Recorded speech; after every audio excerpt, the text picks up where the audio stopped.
आइए इस वक्त की बड़ी और अहम खबरों पर सबसे पहले नजर डालते हैं। संभल हिंसा को बताया चुनावी साजिश, अखिलेश यादव ने लगाए गंभीर आरोप। संभल में शाही जमा मस्जिद विवाद पर अखिलेश यादव ने गंभीर आरोप लगाए हैं। उन्होंने कहा कि ये सोची समझी साजिश है जो चुनाव को प्रभावित करने के उद्देश्य से की गई थी। अखिलेश यादव ने यह भी आरोप लगाया कि पुलिस ने वहां लोगों को नमाज पढ़ने से रोका और उन पर गोलियां चलाई। वहीं अगली बड़ी खबर में बदायूं जामा मस्जिद में नीलकंठ मंदिर का दावा, हिंदू पक्ष बोले सर्वे से क्यों डर रहे हैं मुस्लिम पक्ष का जवाब, सिर्फ माहौल बिगाड़ने की कोशिश। उत्तर प्रदेश के संभल के बाद अब बदायूं की जामा मस्जिद चर्चा में है। हिंदू पक्ष ने दावा किया है कि जामा मस्जिद असल में नीलकंठ महादेव का मंदिर है। मंगलवार को जिला कोर्ट में हिंदू पक्ष ने सर्वे की मांग रखी तो मुस्लिम पक्ष ने जवाब दिया ये सिर्फ माहौल बिगाड़ने की कोशिश। अगली सुनवाई 10 दिसंबर को होगी। उस दिन कोर्ट तय करेगा कि केस सुनने योग्य है या नहीं। अगली बड़ी खबर ताजमहल से जुड़ी है। ताजमहल को बम से उड़ाने की धमकी, टूरिज्म विभाग को ईमेल के जरिए दी गई चेतावनी, जांच शुरू। ताजमहल को बम से उड़ाने की धमकी दी गई है। टूरिज्म विभाग को भेजे गए ईमेल में एक ऐतिहासिक इमारत को उड़ाने की बात की गई है। धमकी भरा ईमेल मिलने के बाद पुलिस ने ताजमहल के इलाके की सुरक्षा बढ़ा दी है। ऐतिहासिक इमारत की जांच शुरू कर दी गई है। वहीं आगे संभल हिंसा को लेकर संसद में भी हंगामा। संसद का शीतकालीन सत्र शुरू हो चुका है। लोकसभा में शून्यकाल की शुरुआत हुई। इस दौरान समाजवादी पार्टी के मुखिया और सांसद अखिलेश यादव ने संभल हिंसा का मुद्दा उठाया। अखिलेश यादव ने कहा कि संभल में जो घटना हुई है वो एक सोची समझी साजिश है।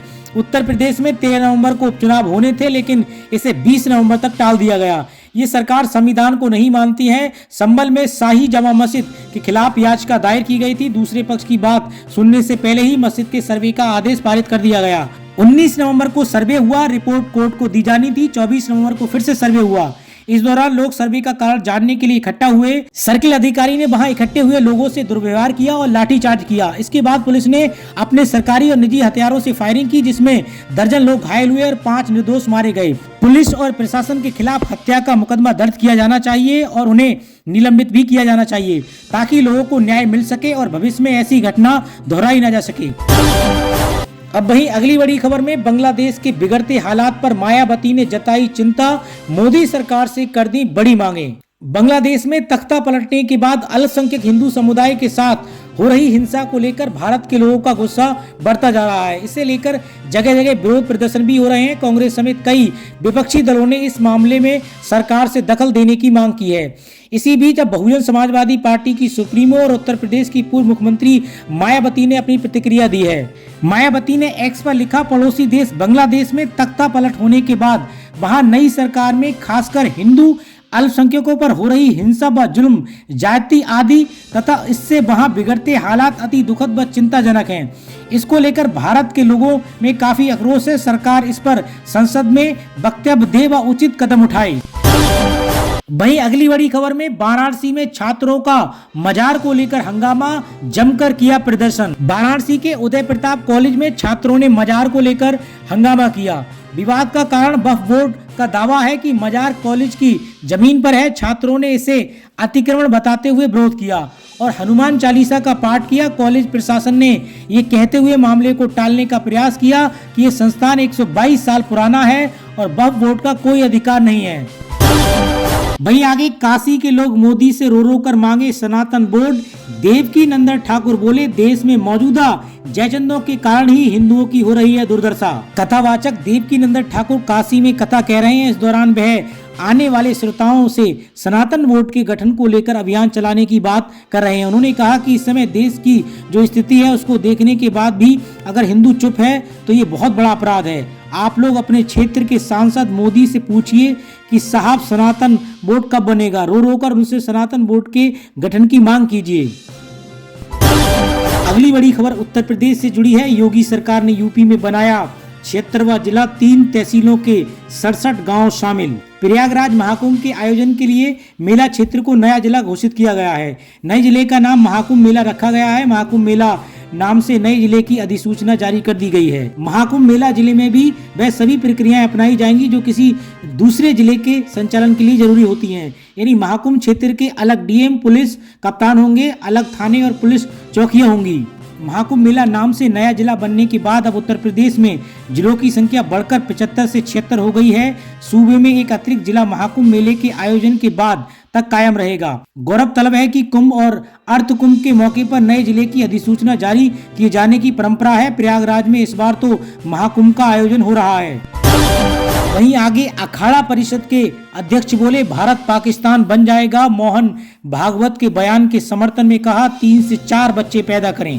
प्रयागराज में दुनिया के सबसे बड़े धार्मिक मेले की तैयारियों के बीच अखिल भारतीय अखाड़ा परिषद के अध्यक्ष रविंद्र पुरी ने बड़ा बयान दिया है। रविंद्र पुरी ने आरएसएस प्रमुख मोहन भागवत के 3 बच्चे वाले बयान का समर्थन किया है। साथ ही कहा कि समाज खतरे में पड़ नहीं जाएगा, बल्कि समाज खतरे में पड़ गया है। हम नहीं चाहते तो बहुत जल्द हमारा भारत पाकिस्तान बन जाएगा या फिर बांग्लादेश बन जाएगा। हिंदुओं को अब हम दो हमारे दो छोड़ना होगा। कांग्रेस की मुहिम छोड़नी होगी। हमें 3 या 4 फिर जो भगवान चाहे उतने बच्चे पैदा करने होंगे। उन्होंने कहा कि संतों की संख्या भी कम होती जा रही है। बच्चे ज्यादा होंगे तो अखाड़े संतों से भर जाएंगे। मोहन भागवत ने जो कहा उसे हर हाल में मानना होगा। 3 या 4 या उससे ज्यादा बच्चे पैदा करना स्वीकार करना होगा। वहीं आगे भारतीय जनता पार्टी के 5 ब्रांड नेता और मेरठ की सरधाना सीट से पूर्व विधायक संगीत सोम मुश्किलों में घिरते हुए नजर आ रहे हैं। कॉर्पोरेटिव चुनाव के समय एआर कॉर्पोरेटिव को हड़काने और अफसरों को जूते से पिटवाने वाले बयान की जांच शुरू हो गई है। आजाद अधिकारी सेना के अध्यक्ष और पूर्व आईपीएस अमित ठाकुर ने उनके गलत बयानों को लेकर शिकायत की थी, जिसके आधार पर ये जांच हो रही है कि अमिताभ ठाकुर ने पूरे मामले की जांच के लिए डीजीपी को पत्र भेजा था। विधायक पर लगे आरोपों की जांच मेरठ जिले के साइबर क्राइम थाने में सौंपी गई है। उनके भाषण के वीडियो व फोन कॉल की रिकॉर्डिंग ऑडियो की जांच होगी। इस पूरे मामले में मेरठ के एसपी क्राइम अवनीश कुमार ने बताया कि एक जांच थाना साइबर क्राइम को प्राप्त हुई है, जिसमें किसी मंच से भाषण देने के दौरान गलत लैंग्वेज का इस्तेमाल करने की बात की गई थी। इसकी जांच की जा रही है। जो भी तथ्य आएंगे उसके अनुसार आगे की कार्रवाई की जाएगी। वहीं अगली बड़ी खबर झारखंड से है। झारखंड में महागठबंधन को बहुमत मिलने के बाद एक बार फिर से हेमंत सोरेन सीएम पद की शपथ ले ली है। हालांकि अब तक मंत्रिमंडल का विस्तार नहीं हो पाया है। मिली जानकारी के अनुसार झारखंड मुक्ति मोर्चा की तरफ से मंत्रियों के नाम फाइनल हैं, लेकिन कांग्रेस की लिस्ट नहीं मिली है और कांग्रेस की लिस्ट मिलते ही मंत्रिमंडल का गठन की प्रक्रिया पूरी कर ली जाएगी। वहीं आगे महाराष्ट्र के चीफ मिनिस्टर को लेकर सस्पेंस बरकरार। महाराष्ट्र विधानसभा चुनाव में भारतीय जनता पार्टी ने 132 सीटें जीती हैं। ऐसे में देवेंद्र फडणवीस को महाराष्ट्र के मुख्यमंत्री के पद की होड़ में सबसे आगे देखा जा रहा है।